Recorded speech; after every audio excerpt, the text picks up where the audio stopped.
Would you like to learn from those that are taking their lives, their businesses, and their passions to the next level?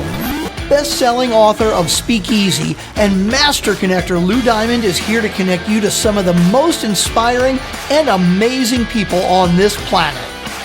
Get ready to thrive loud with Lou Diamond.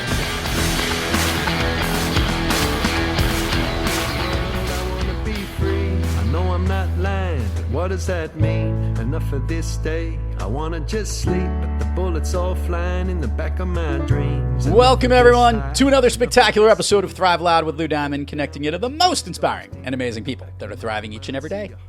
I am your host, Lou Diamond, and today on Thrive Loud, we have an entrepreneur, CPA, and a forward-thinking business leader that is all about learning from previous mistakes. So much so that he is now helping other entrepreneurs decrease their likelihood of failing by sharing lessons learned from other people's experiences through his incredible business GPS system called For Impact Data, an amazing new company. He is the host of the newly launched program called Codified Wisdom, where he shares the wisdom you need to get further, faster. Thrive Loud listeners and viewers, excited to bring you Eric Eager. Eric, welcome to Thrive Loud.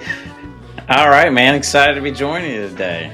Eric and I have gotten to know each other over the past several weeks and a couple of months now, and I can tell you, his smile is genuine. He is real. He is one smart cookie, and he's really got a cool focus here. We have tons of entrepreneurs and thought leaders that come on this program. Everyone's got to tune in to this one because you're going to learn a lot of really key things that you should be looking into. So here's what I want to do, Eric. I don't want to go all the way back to the womb, but I kind of want to rewind and understand how For Impact Data came to be. Okay. Well, here's what happened is that this is my sixth company that either started or I have been very involved with founders, etc. And as I was going through, and we got to an exit at my last company, and what I realized, I would sit in these groups, these CEO groups like myself, and I would walk in, and anybody who's been a part of these kind of CEO mentoring groups and everything, I would walk into these groups and go, man, guys and gals, I messed up. And they would go, Eric, why didn't you bring this up a couple years ago? I had the exact same mistake. And so that led me on this journey of why do we keep failing? Over decades and decades, as long as I've been growing up and, all you heard was 50% of businesses that start today are going to fail in the next 5 years. And I thought, for God's sakes, for right now, after all the data and all the information, why do we keep making the same mistakes? So that's what I was doing a presentation in Barcelona. And it kind of came to this idea that, guess what? Doesn't matter where you're at in the world. Doesn't matter where we're trying to businesses. The end of the day, we are all trying to do the same thing, and we're all making the same mistakes. So at the end of the day, I took a good year off after selling the last business and studied and tried to find out why your business is failing. And what we came up with is we studied everything. We looked everywhere. And what we came up with and finally came down to was that no matter what stage of business growth, we're all failing because guess what? We don't know. There is experience gaps between. So that's why you always hear these stories of business owners that will go, hey, I didn't really get it right till the third company. And it was because you get a little bit further down the path, and you got down the path because you're experiencing, you're learning. But even though you start to get these thriving businesses, they fail too because they've never been there before. So they try to plug these experience gaps by hiring people and getting all this money. And that's where he came up with this, wait a minute. We could change the odds for business owners by simply making the lessons learned, the questions they should be asking, and even the questions they don't even know they should be asking, simply to the fact that if I can know and somebody's charted that path before me, and this is the other thing, the reason how we came up with this idea of codifying wisdom. On the other end of it, the people have kind of climbed that mountain, and they got to the top of the mountain, and they go, "I've been blessed. I've got more money. I know what to do with. I just want to pay it forward." I had lots of great friends that would say, "Eric, I just want to pay it forward. I'm not even worried about it." And then I go, "Well, how are you going to do it?" "Well, they're going to write a book." Okay. they're going to write their book, and then they're going to go on the speaking tour, and they're going to go speak and everything. And then they're going to, consult on specified cases. And what I found, I don't know about you, is that this is what happens to me in the real world. And I think everybody out there listening has the same thing. I go and sit in these presentations. I don't be in with a group of people. And man, I will be fired up. I will be like, "Give me that book." And I go read the book. And over the weekend, I'm all excited. And I come in Monday and I go, "Team, huddle up. Huddle up. We're going to do this new process." And guess what happens? By about 11 o'clock that day, I get sidetracked because of a client issue, or somebody's having a problem internally, or operations having a problem, and the book is put down. And guess what happens? I don't know about you, but if you can look around my office, there's a stack of about 15 books that I meant to write. And so this is where we said, wait a minute, all this wisdom is sitting in books and patterns, and it's sitting there. But we don't have time. Entrepreneurs now just don't have time like we did many years ago. So here's what we did. We just said, wait a minute, what if we could codify the experiences of other entrepreneurs, made it affordable, and made it accessible? We could literally change the odds for businesses globally. I'm going to pause you right there because I want to ask a couple of questions first. And this is actually a big one. And as you were doing it, I thought about it. Most of the listeners are hearing this guy's had six successful exits to business. He's got, he's done this before. But the question that came to his head was, why are businesses failing? I guess what I want to ask you is, from somebody who has had successful exits, where did it lean in that you had the wisdom or the foresight to see that other people were failing? What were there specific examples where you're seeing other people asking you, "Wow, I can't believe you've made this work and I haven't"? I would love to understand what spawned that initial question. Okay. Let me clarify. I got to a successful exit in the last one. Here's a couple of things. I have had some that were not successful. Mm-hmm. And anybody that's had to shut down a business, this is part of the pain that entrepreneurs, it's pretty lonely, when you're out there building a business, and it's even harder when you have to shut it down. And so what identified in this idea is that my last, as part of a great team in my last company, and what I was flying around the world. We were in 52 different countries. I'm out presenting. And what it came down to, I realized I was doing this presentation, like I said, I was in Barcelona, and I had all these manufacturing companies in the room. And we integrated to 15 different ERP manufacturing systems. And I was doing this presentation, and I'm showing this great report. And it's part of what you could do with our software. And all of a sudden, everybody made me stop. And they go, wait a minute, show me that report again. And I started to realize that it didn't matter where we're on the planet. There's only 3 fundamental business models. And if we could help answer the primary questions of those business models, we can help a lot of people. And so we began to test this theory. And the theory was either you manufacture something, you distribute something, or you provide a service. And so we began to test this theory out, because here's the thing, and you always hear this, the people that try to overcomplicate things, the hard part is making it simple. And at the end of the day, I promise you can fit into any of those 3 models, whether you're healthcare, veterinarian, engineering, you're providing a service, or I'm selling something that somebody has already built, like an Amazon. Or I actually made the product. So we said, wait a minute, instead of overcomplicating this, and we've got phenomenal people helping us. What I've seen is that I thought it was just my little companies that did this. Well, I started talking to friends of mine that ran $7 billion a year companies. And they would come in and they would walk into these boardrooms and ask the same fundamental questions and would turn these companies around literally in 90 days.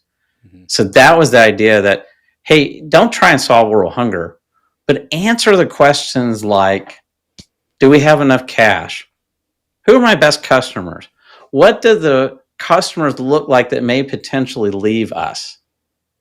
And so now this perfect tsunami of technology, access to information, AI, and the delivery is all come together at perfect timing for us, because our whole mission was literally is that if we could change the odds for business owners so they have a better chance to survive and thrive than we did. This is our world collective pay it forward. And if we could change the odds by just even a small percentage, it literally affects lives, it affects families, it affects communities. And so we have this kind of crazy entrepreneurial idea that maybe we can change a few lives and businesses. Because I can tell you, part of this, how did you come up with this? Even when we were exiting, what I began to see is that investment bankers would come in and our team would assemble. And what we began to realize, they were all asking for the same things. And we're going, wait a minute. If I had known, if I could go back in a time machine and said, hey, Eric, while you're doing this, the future Eric comes back and talks to, past Eric and said, hey, these are the things they're all going to start looking for. So start monitoring these things so you can be ready for the exit.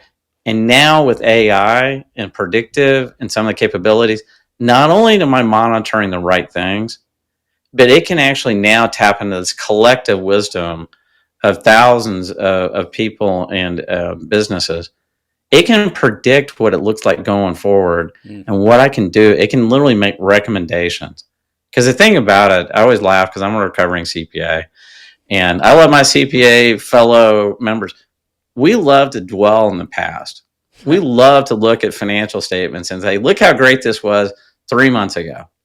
And as a CEO sitting here, I go, hey, look, I appreciate that.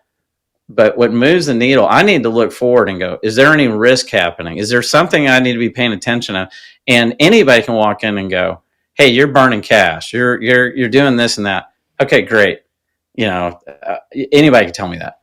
Tell me what I can do about it. And so now all of a sudden you have these capabilities of pulling the data in, doing predictions, identifying things that are potential problems, and what you can do about it now. That will change the odds simply from the fact that we're trying to, and we're not going to guarantee. Here's the thing: I'm not going to solve world hunger just yet, but but the thing we found is that we're just going to help get you further faster. Yeah. Because in today's world, what I'm afraid of, there's not a better time to be an entrepreneur ever. You can do stuff more fast. You can do things at amazing speed with less people than you ever had. But there's going to be a case where those who don't adopt and understand, you're going to see that 50% is going to accelerate beyond 50%. You've got to figure it out. So it's one thing to recognize that you could help people and you got a good idea. It's another thing to put this into action. Talk about putting, literally drinking the Kool-Aid and putting for impact data together, how that experience has been for you, because you have your own experience. You're in the process of codifying all this other wisdom into for impact data, this business GPS system for others to use. How have you been able to basically, build the car while we're riding around the track? How has that experience been? Well, pretty soon. That's a great question. Here's what it is. Is that at the end of the day, we're going to be one of these 5-year overnight sensations, because I went to my co-founders like 4.5 years ago, and we both had shared the same vision of how do we help our fellow entrepreneurs. So it has been a lot of trial and error and testing and everything. We were in machine learning and AI 4.5 years ago. Matter of fact, I had to convince our developers that it was AI, because they're like, we've been doing this for 4.5 years. So we had to slowly build these models and begin it, because we were defining a category. Yeah. Everybody kept going, oh, you're reporting. Well, no, it's not reporting. We happen to use that for delivery. And then it was like, oh, you're this or you're that. And so in the journey of doing this, here's the thing about, a lot of entrepreneurs. A lot of times, we're so far ahead that we're seeing a vision and execute it, or we're too stupid to know when we need to give up. Now, I think I fall in the category of too stupid to know when to give up. Like my wife, who I've been married for 26 years, got to, when we exited the last one, I was trying to, hey, what do we do next? Said I had this vision, and she just said, look, just don't blow it all. So, and so at the end of the day, we finally, and it was about 6 months ago, because we kept trying to go, hey, we pre-built this knowledge and everything, and people weren't getting it. Yeah. And then finally one day, we just said, hey, wait a minute. It's like a GPS. Because a GPS in your car, like you're driving your car, you're driving your little business here, you got to know where you're at in relation to everybody else. So you got to make sure you're monitoring the right things. And then that GPS, it's collecting all the information from all the cars. You don't know it, but this is how GPS works. They connect data, and they're collecting data from all the other cars around you. And then it's making predictive algorithms. It's making predictive models. So that's where you start seeing this, hey, based on all this feedback, we're going to have traffic ahead. And so then what does it do?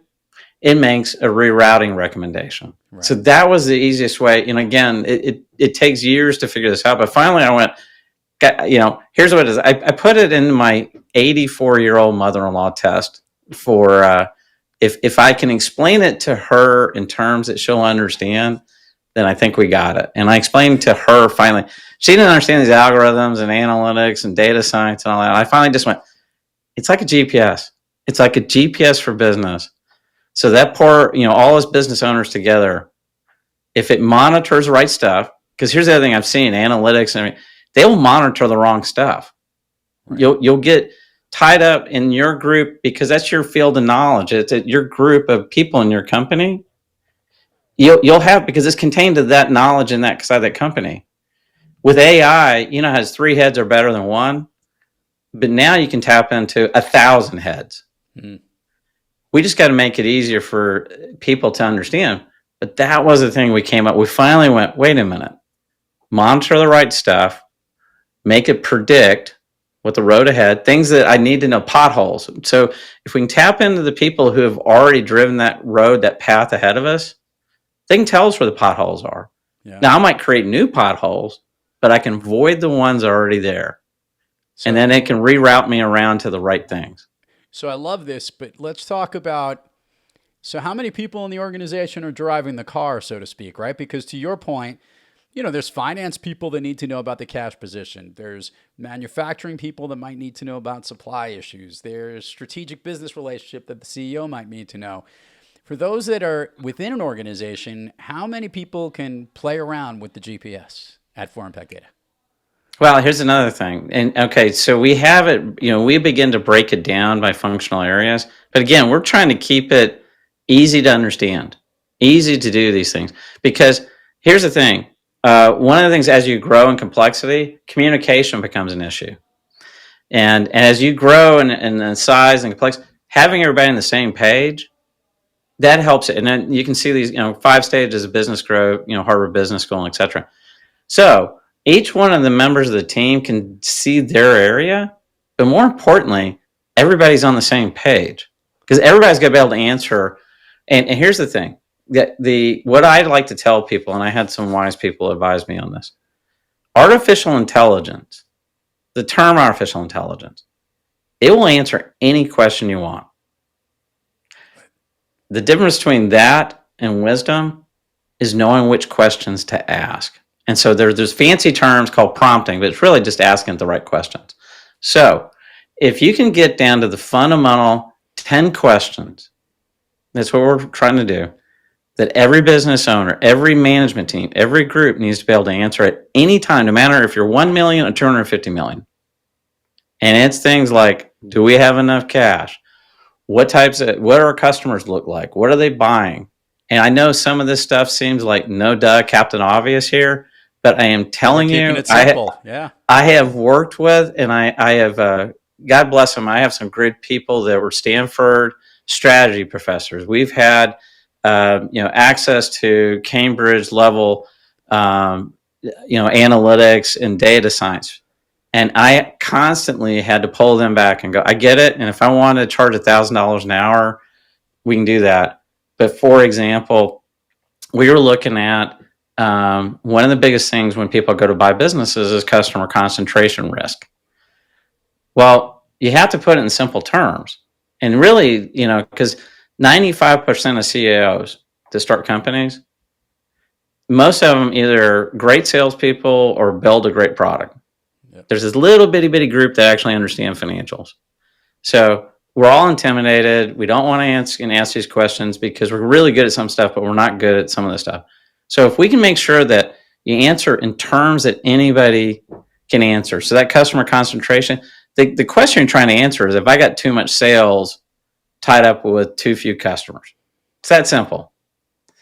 And whether I'm Walmart or Eric's, one band banana stand, as we say, that's a risk. Yep. And as fundamental and simple as that seems, that's where people get in the ditch. And I can tell you, this isn't. We didn't build this because we think we're that much smarter. It's because I've experienced these things. Last company, we're triple-digit growth, everything, and boy, let me tell you. I was Midas touch. I was the smartest guy in the room, let me tell you, until we flatlined and got stuck in a certain level of growth. Wish I would have known. Yeah. And it's because I lost sight of the fundamentals of the business. So, and I love this, by the way, because you're keeping it simple, but pulling all the pieces together to make sure that you stay on track to keep it simple, which is a big thing. You got piles of books on the side of all the knowledge that's in there. You've got relationship and connections of people that are putting stuff in there, and you're doing something else pretty cool. You're starting to have conversations with people to actually share their bits of wisdom. Talk about the medium that we're in right now. You're creating your own program called Codified Wisdom. Talk about what you're excited about with this program. Okay, well, man, I can't tell you any more excited. I love meeting interesting people, but here's the thing. Is that people sharing their journey and sharing their experiences, it gives it's inspiring for the rest of us, but we also can learn things from other people's lessons and mistakes. And we learn more from our mistakes, but it's even, and somebody used to say that, great leadership, you learn from some of your best life lessons are learned from your mistakes. But I think it was John Maxwell said, it's even better is that you don't have to learn from other people's mistakes. And so here's the thing. We're going to talk to, I just love interesting people. I admire the entrepreneur spirit because, people sharing their stories, their experiences, their lessons learned, because I can promise you, every one of them, there was an inflection point. As you talk to people and learn their stories, you'll hear, if I didn't close, there was one great entrepreneur that I was listening to one time, and she was on QVC, and you hear this, I didn't realize this in QVC for the people listening, that they do sales by the minute. Yeah. And so there's this entrepreneur, and there's a big break. And if she didn't sell, I think it was like $250,000 in 10 minutes, game over. Now, it's a great success, and that's one of those interesting stories I didn't know. And so the emotion of, oh my gosh, how did you do that? How did you survive? How did you dust yourself off and get up and do this again? And there's so many great stories of people that we can all, it's A, they're inspiring. B, as we talk about codified wisdom, as you begin to listen to these, you will see patterns. You'll hear and see patterns of success that, had you known, you could go back in time and talk to yourself and go, don't do this. That's what, we hope at the end of the day that A, it's fun, it's exciting, you learn something, it's entertaining, but even more important is that you take away some lessons learned, so you don't have to make the same mistakes that I've made and other people made, but also give you a little bit of inspiration and hope that, because it's lonely being an entrepreneur. It's hard. It's, I always tell kids that are in college and going through entrepreneurial programs, and I go, hey, here's the thing they don't tell you about, okay? And I go, all right, huddle up. Okay, I'm going to tell you a little secret here. Guess what? You're the last one to get paid. And so they show all these millions of dollars and everything, but at the end of the day, they forget to tell you you're the last one to get paid. You got to pay everybody else. And so in this, if we can help inspire, learn, and just have if anything, if I can change the odds, if we as our team at Foreign Impact, I got some great people on our team. If we can just say the odds that, hey, if we can help 10 companies, guess what? We potentially, in those 10 companies, we might have saved 200 jobs. Yeah. And that's that's the tip of the iceberg and what you're able to do with this. Exactly. So if one person gets affected, if 10 people, hey, you know what? We're high-fiving because we made a difference and it changed somebody exponentially, helped that business owner and that entrepreneur out there. Even if it's a small percentage, we're going to be high-fiving saying we're mission accomplished. Let's do the admin part of the show. We're going to go to Fun Street, Eric. Share with the listeners all the places people can find Eric Eager, learn about Foreign Impact Data and Codified Wisdom podcast. All right. Well, you can go to www.forimpactdata.com. Codified Wisdom, you'll see there, and it's going to be everywhere where you enjoy and listen to your podcast. And I think we're also going to be on YouTube and everything else. Those are the two primary ways that you can get a hold of us and listen and learn more about what we're doing. And you're going to start seeing a lot more of us because we've got some. We're gaining some momentum. We got some great people helping us, and again, we're humbled and honored by the level of people that are helping us. And again, I think they all share the same passion and vision of just trying to pay it forward. Love it. All right, we're going to do the Fun Street version here on Thrive Loud. He's laughing because he knows it's coming, but he's like, where is this going to go? All right, we're going to start off real easy, Eric. We're going to ease on to this. Does Eric Eager have an all-time favorite movie? All-time favorite movie? Man, it is tough. Because there's two or three. Okay. I might say Shawshank Redemption. We love that one. Yeah.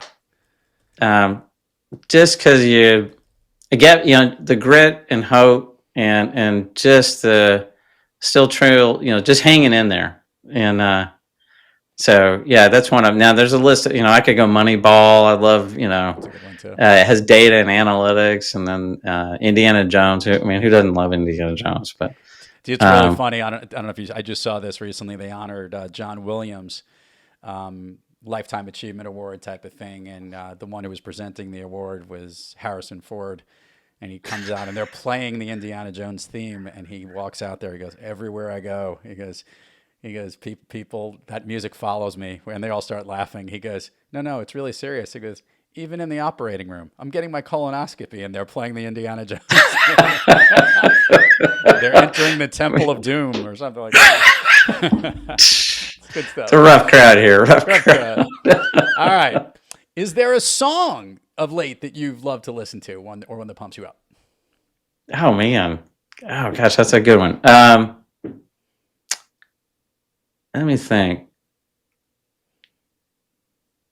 It's interesting. I just heard it Saturday night, and I listen to all sorts of types of music. So in this one, this was Saturday night. This was inspiring, and it's a group called. They're out of Melbourne, and they were playing here in Dallas, and it's the Cat Masters. Okay. And they have a song that I Want to Live, and really what it was inspired by a rugby team, and they have this chants. And the chants were, do I want to die or do I want to live? And so it's a real inspiring song for I want to live, I want to survive, And so just as a couple of days ago, it's a real interesting song. Great group. If you get a chance to listen to them, they're fun.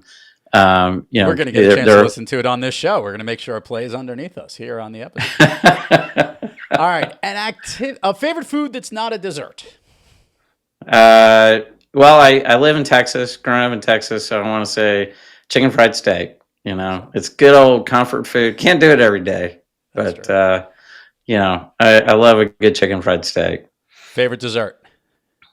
Favorite dessert. My favorite dessert.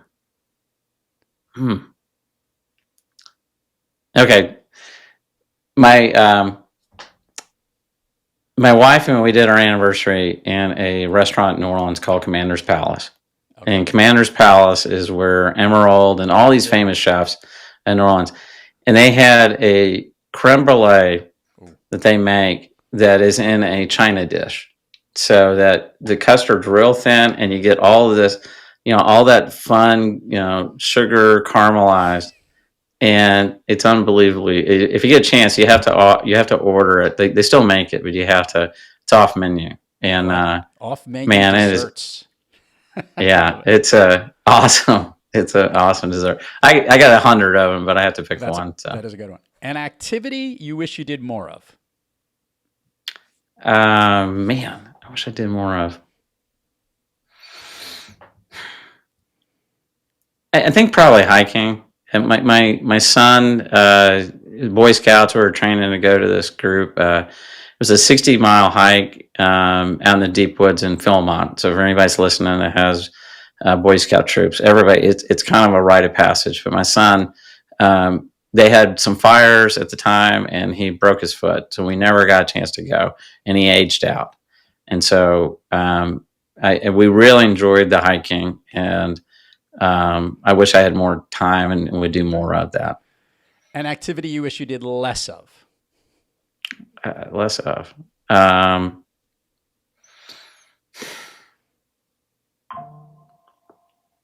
that's a good one. You know what? It's not a bad thing, but I feel guilty. Is that I wish I watched less Netflix. That's a good one. A lot of people trying to cut down on their streaming. I get it. Yeah, trying to cut down a little bit, because it's kind of a mind mush. And and again, I love my wife dearly, but she's a binger. She will binge, and I like to eat a couple of potato chips and close the bag back up, and so. I'll eat the whole bag. I'm with so I try. Yeah, I try and pace myself because I go, we're going to burn through this, and then we're going to find another great series. There's so and so much I'm like content. I'm trying to cherish my content. So I need to probably do less of it and make a bigger impact. Eric, a new activity you recently tried that you like so much, you want to tell all the listeners and viewers to try. Oh man, okay. New activity that I tried. Let's see.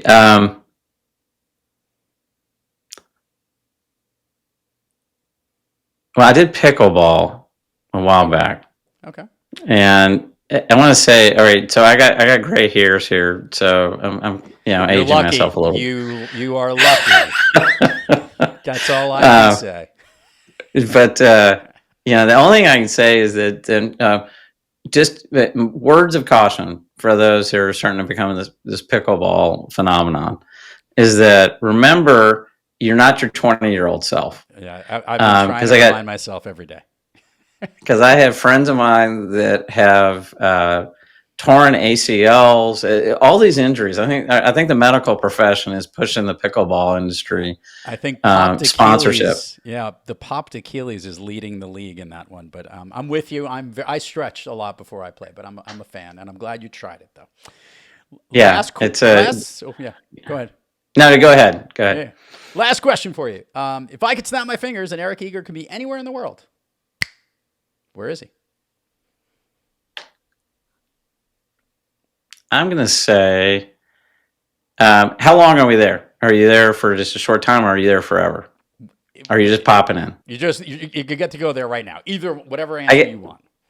All right. I've never been there, but I've always wanted to go.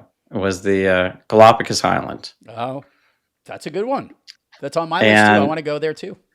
Yeah. Yeah. Love scuba diving. Love that. And it's just preserved. Don't get me wrong. There's beautiful cities. Italy, I'm telling you, I could probably name about 30, villages and towns that I love a good glass of wine and some pasta. And I could pop in there right now and hang out with the locals and just sit outside with a table and a good glass of wine. There's about 30 of those, but if I had to go right now and go see a cool bunch of animals, I'm going to Galapagos real quick. Eric Eager, For Impact Data. Everybody check out this business GPS system. It's spectacular. We're going to put all the links in here and also get a chance to check out the links as well to his Codified Wisdom podcast.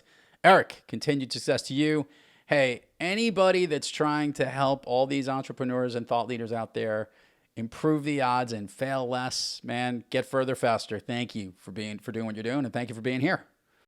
Oh man, thanks for having me. I hope I hope this was enjoyable. I hope people enjoy, and stay tuned, because we're going to have lots of really interesting, good people on Codified Wisdom, and hopefully we'll be blessed to have even more. So, but thank you for having me on today. Appreciate it.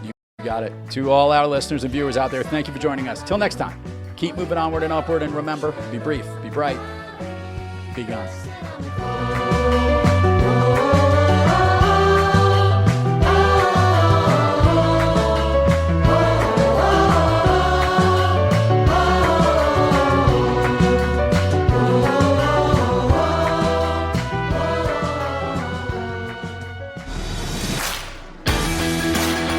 You've been listening to Thrive Loud with your host, Lou Diamond. Check us out on the web at thriveloud.com and follow us on Instagram, LinkedIn, Twitter, and Facebook at Thrive Loud. And check us out on the Good Pods app at Thrive Loud, where you can follow, listen, and connect directly to Lou and all of the Thrive Loud episodes. Thanks for listening.